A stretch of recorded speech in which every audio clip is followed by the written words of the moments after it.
तो hello student, कैसे हो? आई होप कि आप सभी काफी अच्छे होंगे। और आइए करते हैं हम चैप्टर 1 जो हम इकोनॉमिक्स की बात करें, डेवलपमेंट के बारे में। आज हम इसके अंदर कुछ नए टॉपिक्स और समझेंगे। और आइए करते हैं स्टार्ट। तो सबसे पहले समझते हैं, हम सबसे पहले टॉपिक की हम बात करते हैं, what is the income of country.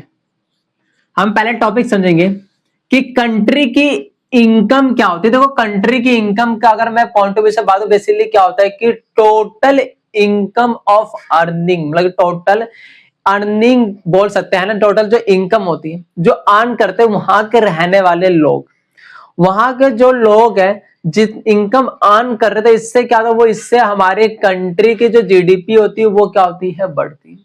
तो हम कंट्री के इनकम को सिंपल सा बोल सकते हैं कि वहां के जो लोग हैं, लोगों के द्वारा जितना अर्न किया जा रहा है, जितना भी अर्न किया जा रहा है, उसी अर्न को या उसी इनकम को हम क्या बोलेंगे, हम उसको कंट्री की इनकम बोलेंगे। हम क्या बोलते हैं उसको, कंट्री की इनकम मतलब total earning of the people. Simple हम क्या बोलते हैं, total earning of the people who earn. मतलब कि हु अर्न, मतलब कि हु आर अर्निंग, मतलब कि सिंपल से क्या है, who are earning, who are earning हम बोलेंगे। जो भी कंट्री की इनकम है, इनकम जो भी वहां का रहने जो भी लोग अर्न करेंगे वही हमारी कंट्री की इनकम होती है। और कौन अर्न कर रहा है ये भी हमें देखना है, ठीक है। ये बातें होती।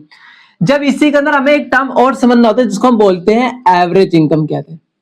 क्या कहते हैं, एक होता है एवरेज इनकम बोलते हैं, या तो इसको हम बोलते हैं पर कैपिटा इनकम भी कहते हैं। हम इसी को क्या बोलते हैं, पर कैपिटा इनकम, ठीक है। ये होता है क्या है, पहले इसकी हम बात करते हैं। देखो, एवरेज इनकम का मतलब होता है total income of the country को टोटल पॉपुलेशन से डिवाइड करता है। हमें पता चलता है कि भैया पर पर्सन, या मतलब कि पर पर्सन कितनी इनकम है, मतलब कि एवरेज इनकम कितनी है एक पर्सन की। मतलब कि हमारे कंट्री जितनी मल्टीपल जो पर्सन अर्न कर रहे हैं, पैसा कमा रहे हैं, वो हमें क्या पता चलता है, हमें उनकी एवरेज इनकम पता चलती है। कंट्री की एवरेज इनकम इतनी है, ठीक है। सिंपल सा है। तो हम इसको सिंपली हम क्या बोल सकते हैं, इट विल बी कैलकुलेटेड।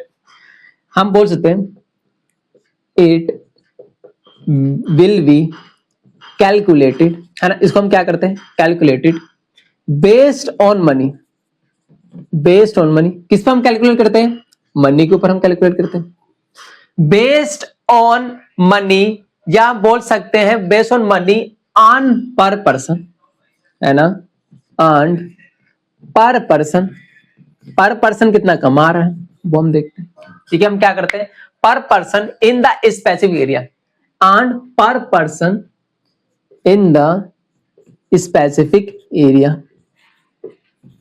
ठीक है। स्पेसिफिक, हम स्पेसिफिक एरिया की बात करें, specific area in certain year, in certain year की मैं बात कर सकता हूं, ठीक है। तो मैंने क्या बोला, इसको बेस्ड किसके ऊपर था, बेस्ड ऑन मनी, मनी के ऊपर बेस्ड होता है। अर्न्ड पर पर्सन, पर पर्सन कितना कमा रहा है, और भी किसी स्पेसिफिक एरिया के अंदर, क्या स्पेसिफिक एरिया के अंदर, और भी सर्टेन ईयर। क्या बोला मैंने, सर्टेन ईयर के अंदर मैंने बात की, ठीक है। ये अभी समझ आएगा। अभी मैं इसका फॉर्मूला बताऊंगा, है ना। देखो, इसका सिंपल सा फॉर्मूला देखो, एवरेज हमें बताते हैं कि हमारे कंट्री के अंदर जितने भी लोग काम कर रहे थे, काम के ऑफकोर्स बात हो, कोई ना कोई सैलरी लेते होंगे, तो कमा रहे हैं। तो जितना कमा रहे उतना हमारे जीडीपी, जितना हमारे जीडीपी, सिंपल होता है कि कंट्री में जितना मनी का सर्कुलेशन होगा उतना हमारी जीडीपी इंक्रीज होती है। सेम ऐसे ही कुछ आता है। तो हमारे कंट्री के अंदर जितना लोग कमा रहे उसको हम बोलते हैं total income of the country, है ना। Total income of the nation बोलो, कंट्री बोलो, उसको हम डिवाइड करते हैं कि जितने नंबर ऑफ पॉपुलेशन हम उससे क्या कर देते हैं, डिवाइड करते थे। इससे हमें पता चलता है कि पर कैपिटा इनकम कितनी है, कि हम इसी को बोलते हैं एवरेज इनकम कितनी है हमारे कंट्री की, ठीक है। सिंपल सी बात है। तो मैंने क्या बोला, इसका कुछ फॉर्मूला है, तो मैंने बोला इसका क्या फॉर्मूला है, तो इसको हम सिंपली हम ऐसे भी लिख सकते हैं, total income of the country, total income of the country, country की जो इनकम है उसको हमें क्या करना है, डिवाइड कर देना है। किससे डिवाइड कर देना है, total number of population, total number of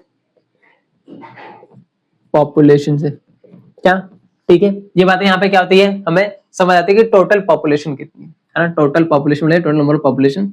simple है, देखो जैसे मान low income of the country, example ले रहा हूँ, income of the country 1 lakh है, मतलब कि कंट्री की इनकम कितनी है, 1 लाख है। और मान लो पॉपुलेशन लगभग चलो हम ले लेते हैं 1000 पॉपुलेशन है, मेरा बोला टोटल पॉपुलेशन 1000 ले लेते हैं, चलो ले लिया, इसको डिवाइड कर दो, कर दिया, तो कितना है हमारे पास, 1000 आया, 1000। ये जो 1000 आए क्या है हमारे पास, यही हमारे पास क्या, एवरेज इनकम या जिसे हम बोलते हैं per capita income of the country. क्या ये बातें यहाँ पे क्लियर होती हैं? ठीक है, ये जो रिपोर्ट है पब्लिश कौन करता है, अब उसके बारे में बात करें, एक बेसिकली एक बॉडी है जो इंटरनेशनल लेवल पे है, जो हमें रिपोर्ट क्या करती है, हर कंट्री के अंदर उसके एवरेज इनकम या पर कैपिटा इनकम को क्या करती है, पब्लिश करती है रिपोर्ट को, उस बॉडी का नाम है वर्ल्ड बैंक। तो हम इसके अब जो हमें अगला टॉपिक हम समझेंगे वर्ल्ड बैंक के बारे में समझेंगे। तो आइए करते हैं स्टार्ट वर्ल्ड बैंक के बारे में।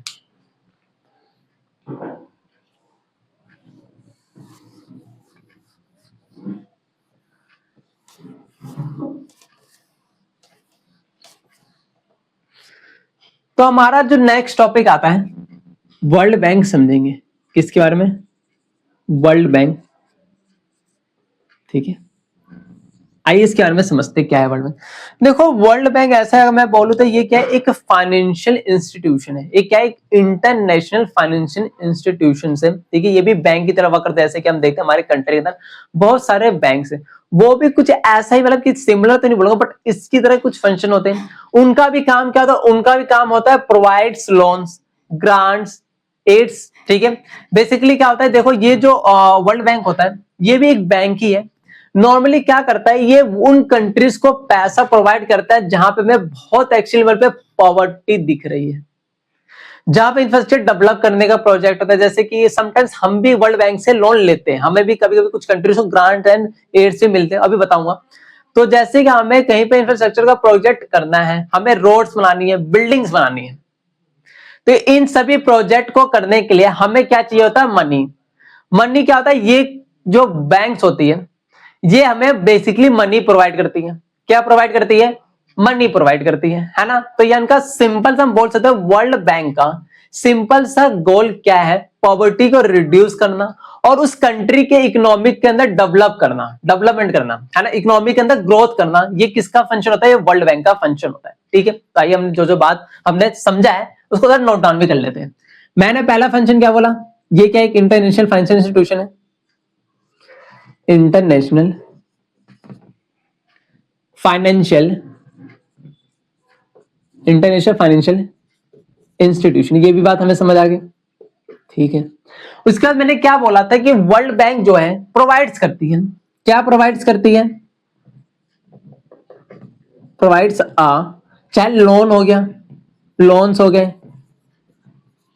ग्रांट्स एड की बात कर सकते हैं, है ना। ग्रांट्स एड का मतलब होता है कि बेसिकली जो ऐसी कंट्री बहुत ज्यादा मतलब कि बहुत ज्यादा पुअर कंट्रीज है, जहां की इकोनॉमिक कंडीशन बहुत ज्यादा बेकार है, तो उनको बेसिकली ग्रांट्स देती है ना। ग्रांट्स का मतलब होता है कि जैसे डोनेशन एक टाइप बोल सकते हैं समथिंग, तो उनको ग्रांट्स एंड एड्स प्रोवाइड करती है। ठीक है, एंड क्या करती है, एडवाइसेस देती है। ग्रांट्स एड्स हम बोल सकते हैं एडवाइसेस भी देती है ना। एडवाइसेस का मतलब होता है कि इकोनॉमिक से रिलेटेड, जैसे इकोनॉमिक कैसे डेवलप करना है, आपको कौन से सेक्टर के ऊपर ज्यादा फोकस करना है, कहां आपको डेवलप करना है, आपको इंडस्ट्री डेवलप करनी चाहिए, एग्रीकल्चर के अंदर ग्रोथ करना चाहिए, तो सारी बातों भी कंट्री को क्या करती है, एडवाइस भी करती है। ये भी हम बोलते हैं ये क्या करे, एडवाइस भी दे रही है। ठीक है, जैसे एडवाइस देती है, जैसे कि एडवाइसिस प्रोजेक्ट है ना, एडवाइसिस प्रोजेक्ट जैसे हम बात कर सकते हैं लाइक बिल्डिंग, लाइक बिल्डिंग्स हो गए, है ना, रोड्स हो गए, और क्या मेजर हम बात करते हैं हेल्थ, सबसे इंपॉर्टेंट हेल्थ सेक्टर की बात है, हेल्थ केयर के अंदर चाहे मैं हॉस्पिटल वही हो गया, स्कूल्स की बात कर लूं, एक्सेट्रा, इनके अंदर एडवाइसेस भी देते हैं। ठीक है, क्या बातें यहाँ पे समझ आती है। उसके बाद अगर हम बात करें तो एंड इम्प्रूविंग, ये क्या करती है, एंड इम्प्रूविंग, अगर मैं इसी के अंदर बात करूं तो क्या करती है, improving agriculture and industries, agriculture and चाहे हम बात कर सकते हैं इंडस्ट्रीज की, हम बात कर सकते हैं, उनको इंप्रूव करती है। ठीक है, इनको क्या करती है, इंप्रूव करती है। कि ये बातें यहाँ पे समझ आती है। उसकी अगर मैं बात करूं तो इनका जो मेजर गोल है, अगर मैं इनका मेन गोल बात करूं, वर्ल्ड बैंक के क्या थे कुछ मेन गोल है, हम मेन गोल की यहाँ पे कुछ बातें कर लेते हैं। आइए, इनका जो मेन गोल है क्या है, इनका मेन गोल है पॉवर्टी रिड्यूस करना। हम बोल सकते हैं इनका मेन गोल क्या है, रिड्यूस पॉवर्टी, है ना। इनका मेन गोल क्या है, रिड्यूस पॉवर्टी, है ना। एंड हम बात कर सकते हैं और इसके क्या मेन गोल है ना। एक तो रिड्यूस पॉवर्टी हम बात कर सकते हैं, and help countries growth economically, वो कंट्री क्या कर सके, इकोनॉमिकली ग्रोथ भी कर सके, इनका ये पर्पस होता है। एंड कंट्रीज ग्रोथ इकोनॉमिकली, क्या ये बातें यहां पे समझ आती है, ठीक है। तो ये हमें वर्ल्ड बैंक के हमने बात की। चलो अब अगला जो हमें टॉपिक समझते हैं। देखो, वर्ल्ड बैंक कोई भी जब भी किसी कंट्री के बारे में अगर कोई रिपोर्ट अगर पब्लिश करती है तो उसके कुछ प्रोज होते हैं, कुछ कॉन्स होते हैं। हम उसके कुछ प्रोज की बात करें, कुछ कॉन्स की बात करेंगे। तो आइए करते हैं उसके बारे में भी discuss.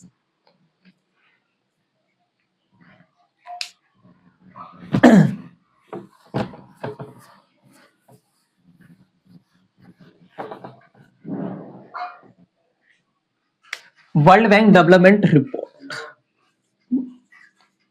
World bank development report क्या था। देखो, इनके कुछ प्रोज होते हैं, कुछ कॉन्स होता है। अभी मैंने जस्ट बताया प्रोज कॉन्स की हम बात करेंगे। देखो, जब भी हम इसके प्रोन्स की बात करते हैं तो बेसिकली जो वर्ल्ड बैंक की जो रिपोर्ट होती है डेवलपमेंट की, वो कहीं ना कहीं हमें क्लियर अंडरस्टैंडिंग देती है कंट्री की इनकम के बारे में। क्या करती है, कंट्री के इनकम के बारे में हमें कहीं ना कहीं क्लियर अंडरस्टैंडिंग देती है। तो हम बोल सकते हैं it gives clear understanding, clear understanding of the countries income, countries income की हमें बारे में बताती है। एंड ये क्या करता है, कुछ specific parameter of comparison use करते हैं, कुछ specific parameter of comparison.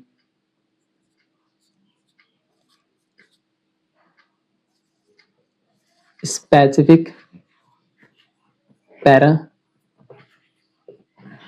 Of comparison. देखो, कंपैरिजन करने के लिए दो कंट्रीज के बीच में कुछ स्पेसिफिक पैरामीटर का यूज करती है। जिसे हमने बात की, हमने कंट्रीज के नेशनल इनकम की हमने बात की है। उसके बाद हमने पर कैपिटा इनकम्स, जैसे सच एज एक तो हम कंट्री इनकम की बात करते हैं, कंट्री या नेशनल इनकम बात कर लो, या हम बात कर लेते हैं यहाँ पे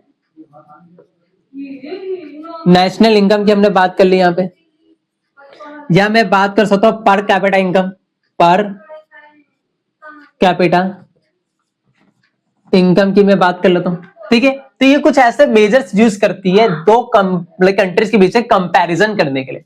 इसके कुछ कॉन्स है, हाँ है। तो देखो, इसके जो कॉन्स की बात करते हैं हम, जब इसके कॉन्स की बात करते हैं तो बेसिकली जो ये वर्ल्ड मतलब कि बेसिकली जो वर्ल्ड बैंक होती है डेवलपमेंट जो रिपोर्ट होती है, ये ना कुछ सिंगल एस्पेक्ट को ही क्या करती है, सिंगल एस्पेक्ट को ही बेसिकली हम बोलते हैं कंसीडर करती है। बाकी के जो अदर जो इंपॉर्टेंट कुछ मतलब बेसिकली जो बाकी के जो अदर इंपॉर्टेंट जो बेसिकली हम बात करें यहाँ पे कुछ मतलब कि स्पेसिफिक जो क्राइटेरिया होता है उसको मेजर नहीं करते, है ना। उसको मेजर नहीं करते, जैसे कि हेल्थ केयर हो गया, एजुकेशन हो गया, लिटरेसी हो गया, है ना। ये सब चीजों को मेजर नहीं करते, है ना। तो कहीं ना कहीं इसकी कुछ कॉन्स भी हमें दिखाई देते हैं। तो मैंने यहाँ पे बोला कंसीडर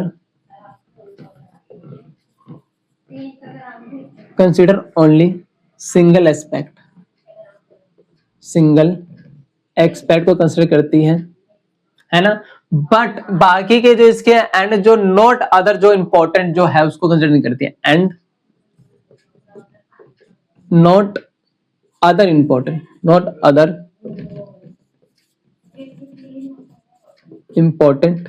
aspect। जैसे हम बात कर लेते हैं सच एज मैंने बोला एजुकेशन, है ना। चाहे मैं हेल्थ की मैं बात कर सकता हूँ, ये भी एक मेजर का पॉइंट बन सकता है। अगर मैं और कुछ इंपॉर्टेंट की मैं बात करता हूँ तो यहाँ पे हम और चीजें भी यहाँ पे दे सकते हैं, जैसे मैंने बोला था लिटरेसी की हम बात कर सकते हैं ना, लिटरेसी भी तो एक है, ठीक है, ये भी एक इंपॉर्टेंट के अंदर आता है एंड एक्सेट्रा, है ना। ये सबको मेजर नहीं करती है, ये इनकम देखती है, इनकम के बेसिस बताती है भैया कंट्री रिच है, कंट्री क्या रिच नहीं है ना, पुअर है, चाहिए अंडर डेवलप्ड है, डेवलपिंग केस में, या हम बोलते हैं डेवलप्ड कंट्रीज है। बेसिकली इतना ही काम कर रही है। और इसके मैं कॉन्स की मैं बात करता हूं, इनकम का जो डिस्ट्रिब्यूट, देखो वर्ल्ड बैंक हमें कभी भी कोई भी रिपोर्ट तो वो एवरेज इनकम बताता है, उस कंट्री के अंदर रहने वाले कितने लोग हैं। मतलब एक एग्जांपल दो, अगर मैं एग्जांपल दूं, जैसे कि अगर मैं बात करूं तो हमारे कंट्री के अंदर लगभग 2% लोग कहने के बहुत ज्यादा इनकम्स को क्या करते हैं, कैरी करते हैं, बहुत ज्यादा, ठीक है। मान लो जैसे कि मैं बात करता हूं, चाहे मैं अडानी की मैं बात कर लेता हूं, है ना, अडानी जी की मैं बात करूं, चाहे मैं अंबानी जी की बात कर लेता हूं, तो ये कंट्री के बहुत रिचेस्ट पीपल है, ये बहुत ज्यादा अमाउंट में क्या करते हैं, इनकम्स को होल्ड करते हैं। तो इनका मतलब इनके अकॉर्डिंग अगर सिंपली बात है, अगर इनका हमारा ज्यादा है, लेकिन हमारे कंट्री के अंदर कुछ ऐसे भी तो लोग हैं जो बहुत मिनिमम पैसा कमा रहे हैं। तो क्या इससे हम ये पता कर सकते हैं कि भैया मिनिमम पैसा एक कंट्री के अंदर एक पर्सन कितना कमा रहा होगा, कम से कम, मतलब कि कितना कम भी कमा रहे हैं, उनको मेजर नहीं कर पाते हम, है ना। क्या बोला मैंने, ठीक है, ये बात यहाँ पे समझ आती है। तो मैंने बोला यहाँ पे income distribution between the people, है ना, इनकम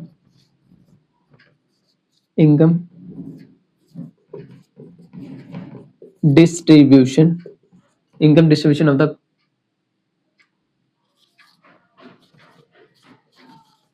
पीपल नॉट सेम, है ना। पीपल जैसे मतलब कि income distribution between the people, है ना, बिटवीन पीपल नॉट विजिबल, है ना। इनकम का जो डिस्ट्रीब्यूशन है लोगों के बीच में वो विजिबल नहीं है, वो हमें नहीं दिखाई देगा कि भैया मैंने क्या बोला कि कोई इंसान ऐसा भी तो हो इस कंट्री के अंदर जो बहुत ही कम भी तो कमाता, वो हमें थोड़ा दिख रहा है, हमें तो ये दिखा भैया एवरेज इनकम इतनी है कंट्री की, बस आपने इसके ऊपर डिसाइड कर लिया कि भाई कंट्री रिच है, पुअर है, बस हमारा इतना काम है, ये इतना रिपोर्ट दे रही है, ये नहीं बता रही कि उस कंट्री के अंदर अनइक्वल डिस्ट्रीब्यूशन भी तो है इनकम की, कई जगह इनकम की इक्वल डिस्ट्रीब्यूशन होगी, कई जगह अनइक्वल डिस्ट्रीब्यूशन में दिखाई देगी इनकम की, ये मेजर हम नहीं कर पाते, है ना। तो आई होप कि आपको ये टॉपिक्स भी काफी क्लियर होंगे, है ना। अगर आपको टॉपिक्स में कोई भी डाउट हो तो आप उसको क्या करते हो, कमेंट बॉक्स के अंदर मैसेज कर सकते हो। And thank you.